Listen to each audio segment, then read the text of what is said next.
வணக்க மக்களே. மெய்யழகன் அப்படின்னு திரைப்படத்தை பற்றி ஒரு பார்வை பார்க்கலாம்.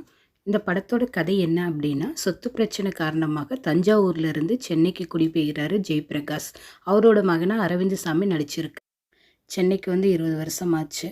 ஊர் பக்கமே போகல. ஊர் மேலே கோவம் இருந்தாலும் சரி, ஆனால் ஊர் மேலே பாசம் ஒரு பக்கம் அவங்களுக்கு இருந்துக்கிட்டே இருக்குது. இந்த சூழ்நிலையில தான் நம்ம அரவிந்தசாமியோட சித்தப்பா மகளுக்கு கல்யாணம் நடக்குது. அந்த பொண்ணு கண்டிப்பாக நீங்கள் வரணுன்னே அப்படின்னு சொல்லிட்டு கேட்டதுனால, நம்மளும் சரி நம்ம மேலே பாசமாக இருக்க தங்கச்சி அப்படின்னு சொல்லிட்டு அரவிந்தசாமி கிளம்புறாரு. போயிட்டு அடுத்த பஸ்லேயே ரிட்டன் வந்துடணும் அப்படின்ற முடிவோடு அங்கே போகிறாரு.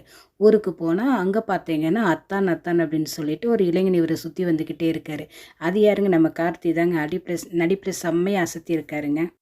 நம்ம கார்த்தியோட அன்பில் மொத்தமாக கரைஞ்சி போகிறாருங்க அரவிந்தசாமி. இந்த இளைஞன் யார், இவருக்கு நமக்கு என்ன தொடர்பு இருக்குது அப்படின்னு சொல்லிட்டு குழம்பி போகிறாருங்க. கடைசிக்கு யாருன்னு தெரிகிறது தாங்க இந்த படத்தோட கதை. படம் நல்லா இருக்குங்க, பார்க்குறதுக்கு குடும்பத்தோடு உட்காந்து பார்க்கலாங்க. 96 படத்தில் ராம் மற்றும் ஜானுவின் காதலை நோஸ்டாலஜிக் ரசனையோடு தந்த இயக்குனர் பிரேம்குமார் தான் இந்த படத்தையும் இந்த ஊர் அத்தான் மாப்பிள்ளை உறவு மற்ற உறவுகளையும் பொருத்தி நம்மளை நெகிழ வைக்க முயற்சிக்கிறாருங்க. கொஞ்சம் படம் ஃபஸ்ட் ஹாஃப் வந்து கொஞ்சம் மெதுவாக போனாலும் நல்லா இருக்குங்க கதை. செகண்ட் ஹாஃப் பற்றி பார்க்கலாமா? சில வசனங்கள் வந்து நல்லா இருக்குது, இருந்தாலும் அந்த வசனங்களை கொஞ்சம் நீளமாக கொடுத்துருக்காரு நம்ம டைரக்டர்.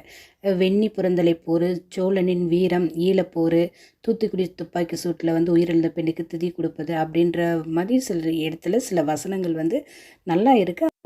கொஞ்சம் கதைக்கு ஏதோ தொடர்பு இல்லாத மாதிரி ஒரு ஃபீலை கொடுக்குது.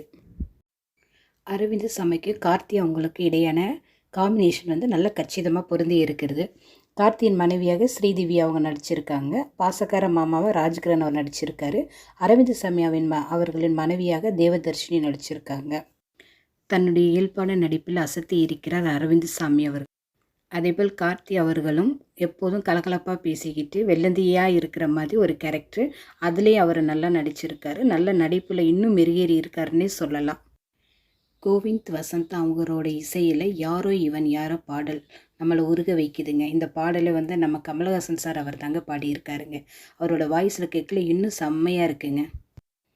டைரக்டர் அவர் சரியான கதாபாத்திர தேர்வும் அவர்களுக்கான நடிப்பும் பார்வையாளர் நம்மளை வந்து கதையோடு ஒன்ற வைக்கும் மேஜிக்கு இயல்பாக நடத்தி இருக்கிறாருங்க இந்த படத்தில்.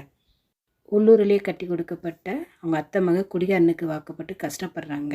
அரவிந்தசாமியை பார்த்து ஏக்கத்தோடு உன்னையே நான் கட்டியிருக்கலாம் அப்படின்னு சொல்கிறேன். அந்த காட்சி சூப்பராக இருக்குது. அதே நேரம் அவருக்கு தங்கை அவர் சுவாதி அவங்க அவர் கொடுக்குற கிஃப்டை வந்து மேடையிலே வந்து போட்டுக்கிறாங்க. போல் பல வருடங்கள் கழித்து வந்திருக்கிற அரவிந்தசாமியை ஏமாற்றி ஒரு நாள் இரவு தங்க வைக்கிறார் கார்த்தி.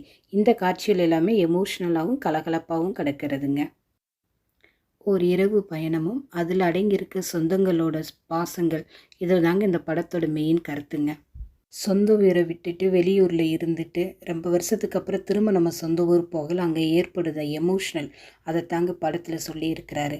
இந்த படத்தில் நம்மளையும் ஒரு பயணியாக கொண்டு போய் தஞ்சாவூர் நீடமங்கலத்தில் உட்கார வச்சுருக்காருங்க. படம் பார்க்கும்போது நமக்கு அப்படி ஒரு ஃபீல் இருக்குங்க. மகேந்திர ஜெயராஜ் அவர்களோட ஒளிப்பதிவில் தஞ்சையோட அழகையும் இரவு காட்சிகளையும் அழகாக காட்டியிருக்கிறாருங்க. இந்த படத்தை வந்து நம்ம குடும்பத்தோடு உட்காந்து பார்க்கலாங்க. இந்த படத்தோட ஒரு மைனஸ் என்ன அப்படின்னா, செகண்ட் ஹாஃப் வந்து கொஞ்சம் ஸ்லோவாக இருக்குது. அதில் இன்னும் கொஞ்சம் திரைக்கதையில் கவனம் செலுத்தியிருந்தால் இன்னும் நல்லா இருந்திருக்குங்க. நன்றி மக்களே. உங்களுக்கு என் சேனல் பிடிச்சிருந்தால் லைக் பண்ணுங்கள், ஷேர் பண்ணுங்கள், சப்ஸ்கிரைப்